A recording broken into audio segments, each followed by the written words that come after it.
Ang sasabi sa minsan lumabas sa Ebanghelyo ay magiging kawawa ka lang kapag sa yaman mo nagigiraman mo. Magiging kawawa ka lang sa kabila ng pagkabusog mo, nagugutom mo kayo.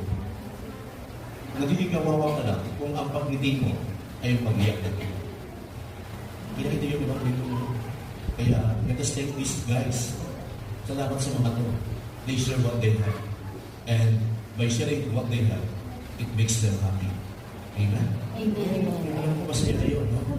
May mga blessings sa inyo, hindi lang kayo nakikinap. Pati yung mga iba. So, palakpakan natin. Ang sasabi sa minsan lumabas sa ibang Father, salamat po lagi sa lagi ng inspirasyon sa aming mga kaparokyanan ninyo dito sa St. Joseph the Worker House. At sa mga katulad po ninyong nandirito, aming mga donors, benefactors, palagay ko po sa kanyang humilya.